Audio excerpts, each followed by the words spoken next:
Fala turma, tudo bem? Fábio Pisato aqui no Papo com Pisato para falar de Vitória 2, Fortaleza 0, Campeonato Brasileiro.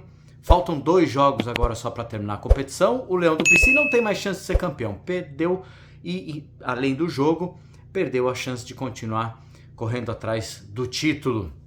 Algumas coisas têm que ser pontuadas nesse momento, tá?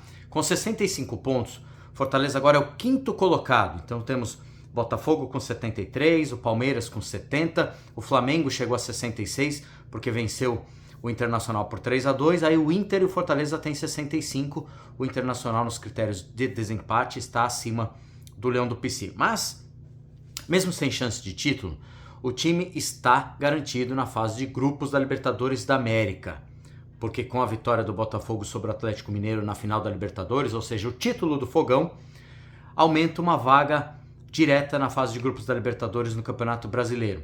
Ou seja, o G4 vira um G5 e ainda tem o Flamengo, que foi campeão da Copa do Brasil, também garantindo vaga direta, que está acima do Fortaleza. Ou seja, Leão garantido, fazendo história, né? Terceira Libertadores nos últimos 4 anos, pela segunda vez fase de grupos direto. Bom, dito isso, sobre o jogo, poderia dizer assim, para se esquecer, porque foi o péssimo diante do que o torcedor esperava, do que podia ser com relação a desempenho. Não estou falando de resultado, estou falando de desempenho. Mas, quando a gente usa essa expressão de se esquecer, a gente também acaba meio que colocando isso para o passado só para olhar para o futuro.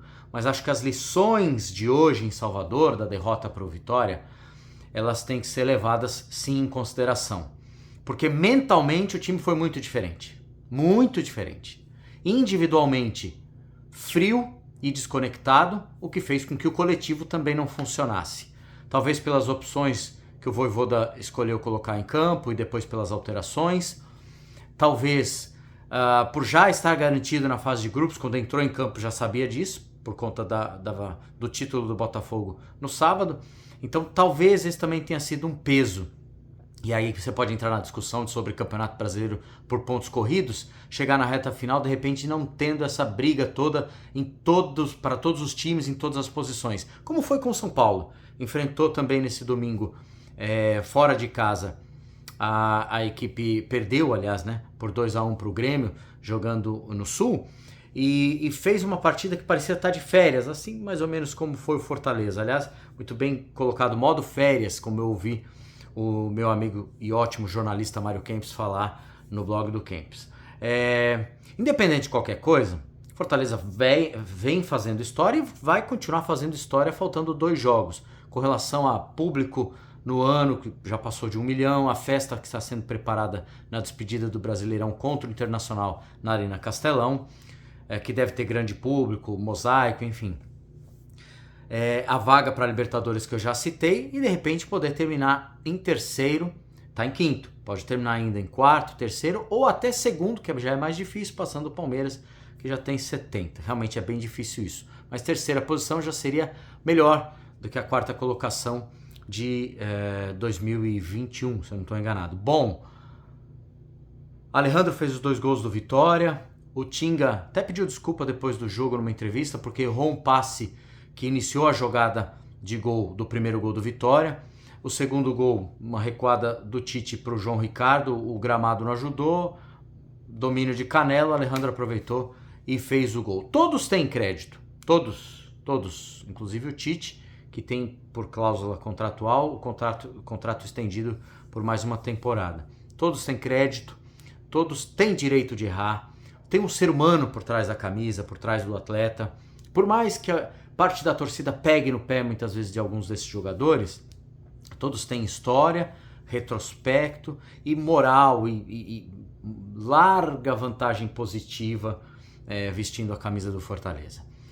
O fato é que talvez sem esses erros individuais, o Fortaleza também perdesse, porque o Fortaleza não foi melhor em nenhum momento do que o Vitória, pouco ameaçou a equipe baiana, que carimba o passaporte para mais um ano na primeira divisão. Então teremos pela primeira vez na história do Brasileirão por pontos corridos 5 times do Nordeste disputando a elite do futebol nacional: Fortaleza, Ceará, Bahia, Vitória e Sport.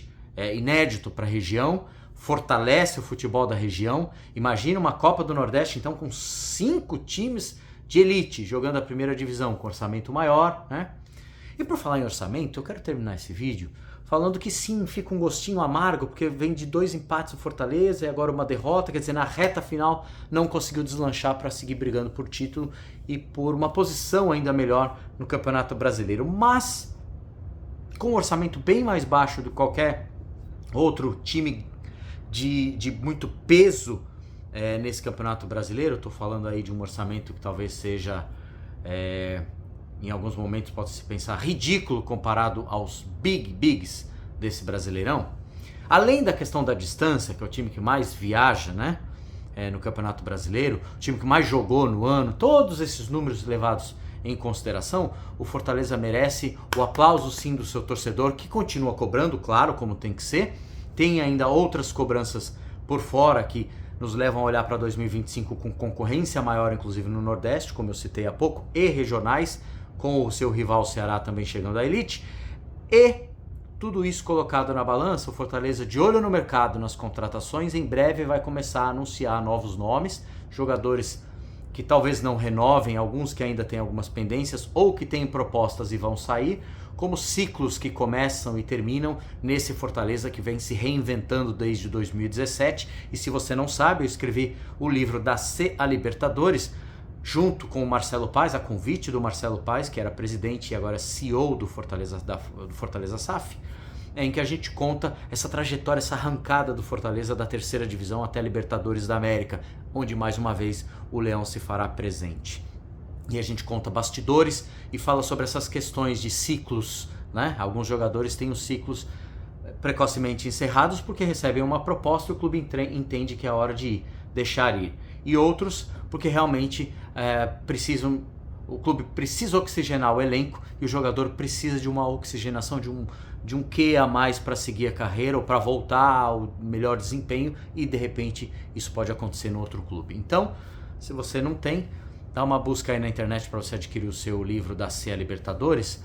Você vai entender um pouco mais disso aqui que eu tô falando, tá certo? Lembrando ainda que depois dos 2 jogos finais do Fortaleza, vem as férias e em janeiro o time começa a pensar em estadual, mas antes tem a ida a Orlando para disputar a Orlando Cup, numa pré-temporada internacional onde o Leão vai enfrentar Santos e o Atlético Nacional da Colômbia, e a gente vai trazer informações e cobertura aqui também no Papo com Pisato, tá bom? É isso, se tem raiva, deita na BR, uma boa noite, um abraço e tchau.